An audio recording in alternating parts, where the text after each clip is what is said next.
reached out to you all via social media and asked if you had any questions for me.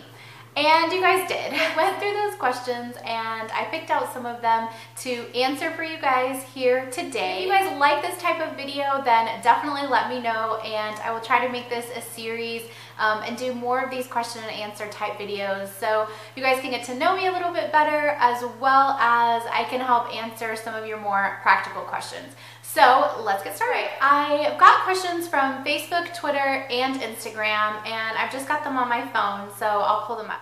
All right, from Facebook, Teresa asks, what do you do for a living / career? My background is in law. I went to law school and was a practicing lawyer for about 5 years. And just wasn't feeling very fulfilled in that area.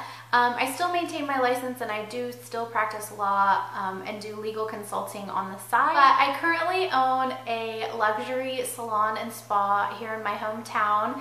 On July 1st, we celebrated our 1-year anniversary and it's been amazing. I'm so happy. I have had a lot of requests to do a video on my story of entrepreneurship, experiences, advice, things like that. So I will do that for you guys. I'm working on it. I've had several different articles and things out and a couple of different interviews where I've talked about entrepreneurship, but I have never done a YouTube video on it, so I will put that together for you guys.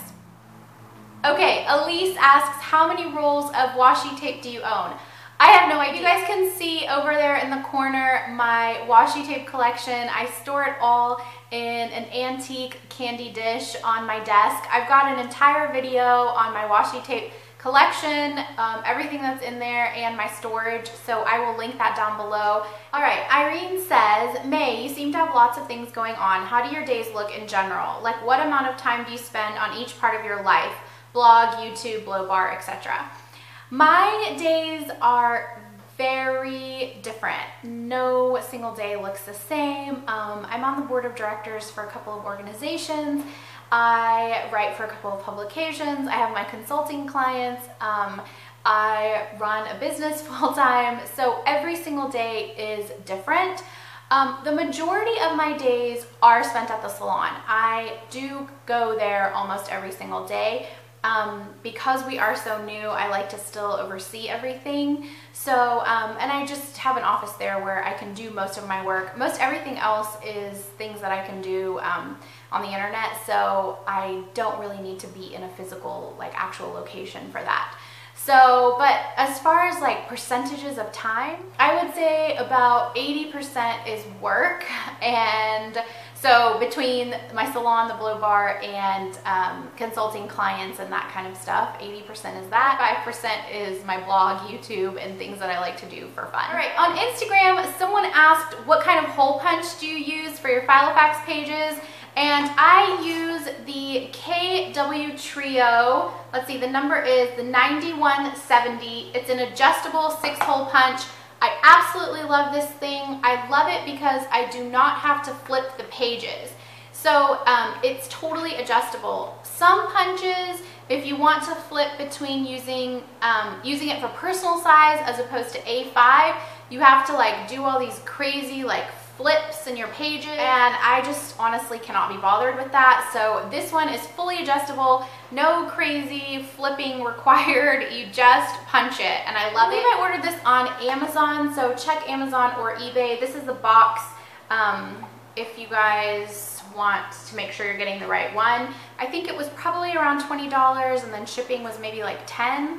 Something like that, but it was a while ago, so don't quote me on that. All right, and I had a couple questions that were inboxed to me, so I'm assuming those people probably want to stay anonymous. So I'll just answer one of them that I got on Facebook. You asked what my biggest struggle was with social media. I guess my answer would be competition, or people kind of copying each other. I know it sounds silly, I'm all about sharing ideas, and I love it when someone uses something that I suggest or like incorporates an idea that I have and makes it their own.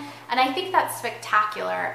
That's the reason why I make these videos, and that's the reason why I share with you guys, because I want you guys to know about these ideas. And I also learn from other people's videos as well. Like, not everything are my original ideas, but I think the biggest struggle I have is when I see someone directly like copy an idea or something that I'm doing and not give credit back. Or like a little while ago, there was someone on Instagram who was straight up like stealing my pictures and reposting them on her account. So things like that are really hard for me because without any credit, she was not giving any credit. So anyway, those are difficult for me just because I put a lot of love and effort and energy into things. And it's, I guess, disheartening or a little bit disappointing or frustrating to see someone just kind of jacking your ideas and not even saying like, oh, I saw this in Mae's video. So that's a little difficult for me, you know, with like the whole, I've gotten into this like art journaling thing now. Anyway, that's a little hard for me, but it's like not that big of a deal compared to how much fun I have and how awesome it is to be able to collaborate with people and get ideas from each other. And again, I will say, I'm not saying that it's bad to like use other people's ideas and that kind of stuff as long as you're like crediting. So anyway, I guess that's probably the hardest thing of social media for me.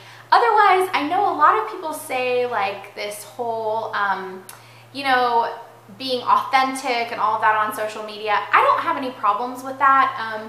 I don't think that we have to necessarily show all of the bad things in our life. I think it's okay to show only the good and to emphasize only the good on social media. And I do not believe that that makes us inauthentic by doing that. So I know that that's what a lot of people struggle with on social media, but to me, that's not that big of a deal. All right, and let's do one final question from Twitter. Amy asks, what made you become a businesswoman, and how do you keep being inspired when you build your business? I started a business because I did not want somebody else to tell me what to do all the time, because I had so many of my own ideas and I wanted to be able to implement them and do them the way I wanted to, because I felt like the practice of law lacked a lot of inspiration and creativity, and while I enjoyed practicing law, I needed to do something that was my own and that would allow me to, again, have this aspect of creativity in my life. So opening a business was the answer for me. Plus, my parents are both entrepreneurs. They've always had their own businesses, so I've kind of grown up in that lifestyle, and I've always wanted to have my own business. And I've kind of done things on my own. Some of you who followed my blog for a long time know that I had an online jewelry boutique for a while. So I've always done things here and there. This is my first like brick and mortar store, so it was definitely a lot to be learned, but I love it. What keeps me inspired? You guys, Instagram, Pinterest, coming to work and knowing that it's my own and that it's something that I have built and that I'm responsible for is definitely something that keeps me going. It's definitely hard, very, very hard, and there are moments where I'd like to just have a 9-to-5 job, but those don't last very long. So anyway, yeah, I will for sure do an entrepreneurship video for you guys, because that's probably, like I said, the #1 question that I get. Messages, questions, all over the place. It's always about that. So anyway, that's it. I hope you guys liked this.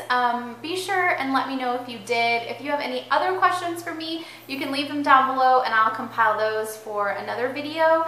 And maybe we'll do this every so often. All right, I hope you guys are doing well. Thanks so much for watching, and I'll see you soon. Bye.